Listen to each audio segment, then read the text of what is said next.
Que bom estar com você mais uma vez, meu amigo da TV Novo Tempo, da internet, no canal do YouTube, onde juntos estudamos a palavra do Senhor no programa Reavivados por Sua Palavra. Hoje nós continuamos estudando, vamos ler Jeremias capítulo 42 e juntos queremos ouvir a voz de Deus. Vamos fazer uma oração para abrirmos a Sua palavra e lermos algumas partes onde Deus certamente, seguramente falará conosco? Vamos orar. Querido Pai, obrigado pela oportunidade mais uma vez nós te louvarmos e te adorarmos. Peço a Tua bênção, a direção do Teu Santo Espírito para mais este capítulo da Bíblia que vamos estudar. Nós oramos em nome de Jesus. Amém. Vamos lá então, vamos abrir aqui no livro de Jeremias, capítulo 42. Aqui está, Jeremias exorta o povo a não ir ao Egito. Aqui nós temos várias lições. Jeremias 42 tem 22 versículos. Aqui Joanã, ele deseja que Jeremias indague a Deus sobre eles, prometendo obediência. Jeremias prevê segurança na Judéia, também a destruição no Egito. Ele reprova a hipocrisia deles por pedir do Senhor o que não queriam atender. E aí nós temos aqui várias lições. Então, por exemplo, o verso 1 e o verso 2. O verso 1 e o verso 2 diz assim, olha que interessante o texto. Então chegaram todos os capitães dos exércitos e Joanã, filho de Careá, e Jezanias, filho de Osaías, e todo o povo, desde o menor até o maior, chegaram esse povo. E eles disseram a Jeremias, o profeta, o seguinte: apresentamos-te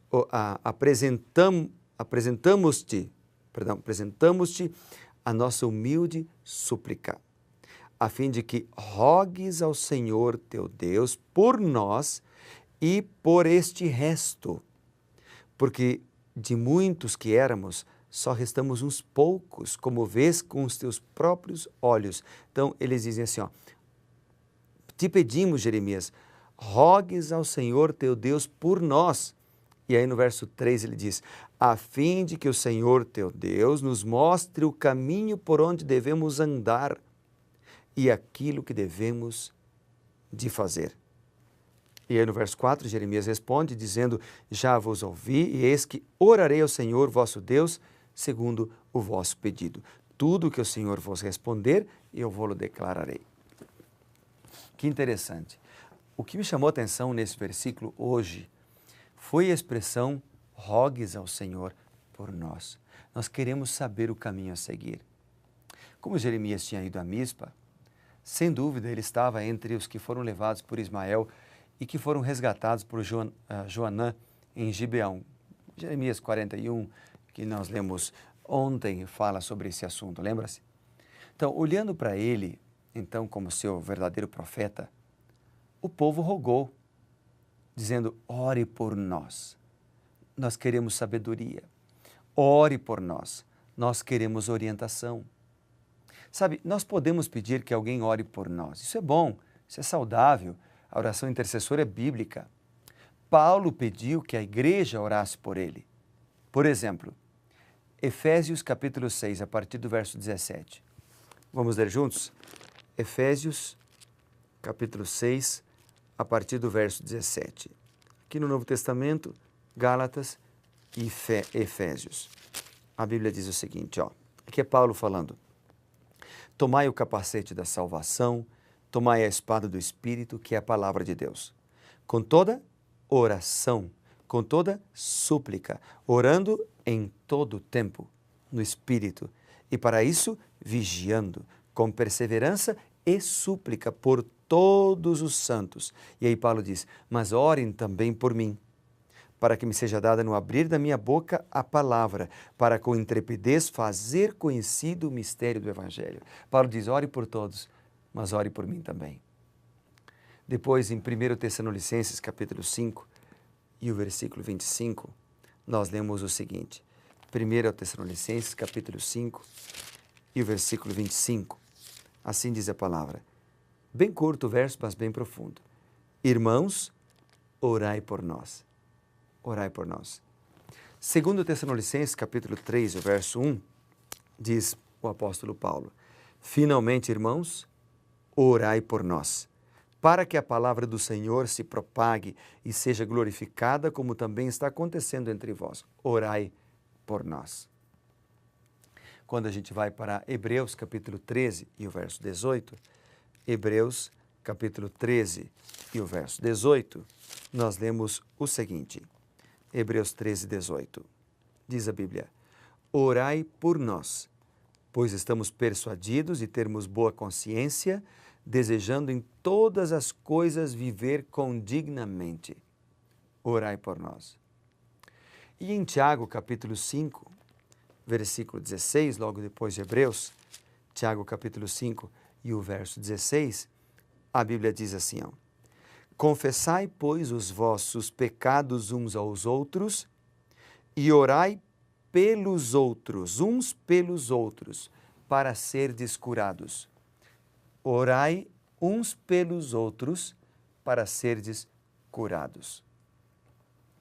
Então nós temos vários, esses são alguns textos somente que eu separei aqui, que falam da importância da oração intercessora, que falam da importância de orar uns pelos outros.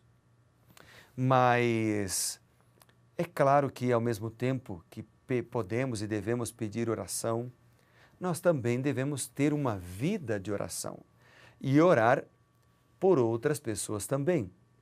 Por isso, Jesus mencionou, por exemplo, em Mateus capítulo 6, o seguinte. Vamos acompanhar comigo. Mateus capítulo 6. Vamos ler juntos o que ele diz aqui então. Mateus 6, a partir do verso 7, ele diz: buscai e achareis. Pedi e dar-se-vos-á, batei e abrir-se-vos-á, pois todo o que pede recebe, e o que busca encontra, e a quem bate abrir-se-lhe-á. Isso está no Mateus capítulo 6, capítulo 7, verso 7.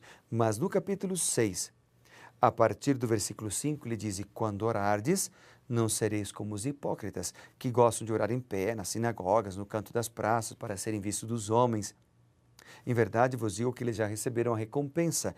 Tu, porém, quando orardes, entra no teu quarto, fechada a porta, orarás a teu Pai que está em secreto. Ou seja, Jesus está exortando a ter uma vida de oração. E aí ele diz, Deus sabe o que tendes necessidades antes do que lhe o peçais, então orem assim. E aí ele dá as orientações tão conhecidas de todos os cristãos. Pai nosso que estás nos céus, santificado seja o teu nome, venha o teu reino, faça-se a tua vontade, assim na terra como no céu. O pão nosso de cada dia dai-nos hoje e perdoa as nossas dívidas, assim como nós temos perdoado aos nossos devedores. E não nos deixes cair em tentação, mas livra-nos do mal, pois teu é o reino, o poder e a glória para sempre. Amém e amém. Se nós lermos Lucas capítulo 22, lá na frente, nós lemos no Evangelho de Lucas, capítulo 22, a partir do no versículo 40, vamos ler, ali no capítulo 22, você pode ler do verso 39 a 46, depois todos os versos têm lindas orientações, mas o verso 40 diz assim, chegando ao lugar escolhido, Jesus disse, orai para que não entreis em tentação. No verso 46 ele diz, por que estáis dormindo? Repreendendo os discípulos que dormiram ao invés de orar, ele diz, por que estáis dormindo? Levantai-vos e orai, para que não entreis em tentação. Então, as duas coisas são importantes. Recebermos a oração intercessora de alguém e orarmos por alguém. Termos o nosso próprio momento de oração. O que difere aqui em Jeremias, no capítulo 42, é que eles pediram para Jeremias orar. Jeremias, obviamente, orou e colocou o nome desse povo na presença do Senhor, mas seria melhor ainda se este povo, além de pedir que Jeremias orasse por eles, se eles também tivessem um momento para conversar com Deus. E se eles tivessem tido confiança tal em Deus, a ponto de apresentar a sua necessidade. Cada um de nós deve fazer isso. No verso 10, aqui em Jeremias 42, no verso 10, A gente lê, se permanecerdes nesta terra, então vos edificarei e não vos derribarei, plantar-vos-ei e não vos arrancarei, porque estou arrependido do mal que vos tenho feito. É interessante aqui esta expressão. Primeiro, então vos edificarei, é uma reafirmação da intenção de Deus com o seu povo, que a gente encontra em Jeremias 1, Jeremias 18, né? Jeremias 32, ou seja, Deus pretende ajudar o seu povo. Agora aqui aparece também a expressão, estou arrependido. Isso não significa tristeza pelo que foi feito no passado, como é verdade em relação aos seres humanos em suas transgressões. Todos nós devemos nos arrepender do mal e abandoná-lo. E arrependimento significa tristeza por um ato cometido. Com Deus é diferente. Com Deus, essa expressão, me arrependi do mal que vos tenho feito, na verdade indica apenas uma mudança de propósito, ou mudança no propósito de Deus de julgar com misericórdia por causa da mudança de propósito e também na mudança de ação dos seres humanos. Somente isso. No versículo 14, a gente lê. O verso 14 diz assim, diz a Bíblia. Vamos ler o 13 e 14 para pegar o contexto. Mas se vós disserdes, não ficaremos nesta terra, não obedeceremos à voz do Senhor, dizendo, não iremos à terra do Egito, onde não veremos guerra. E aí então vem Deus apresentando o que aconteceria nos versículos seguintes. Ou seja, a terra do Nilo parecia oferecer um local seguro, pacífico. Era o celeiro do Oriente e o povo era tentado a ir para lá. Se eles ficassem, receberiam as bênçãos. Se eles fossem para lá, teriam que viver sozinhos e receberiam as maldições da sua própria escolha. Hoje nós estamos na mesma condição. Ou obedecemos a Deus e somos abençoados, ou andamos sozinhos e sofremos. O que você vai escolher? Vamos orar para fazermos boas escolhas? Querido Pai, queremos seguir os Teus caminhos, dá-nos forças para isso. Nós oramos, Pai, em nome de Jesus. Amém. Que Deus te abençoe, querido. Grande abraço.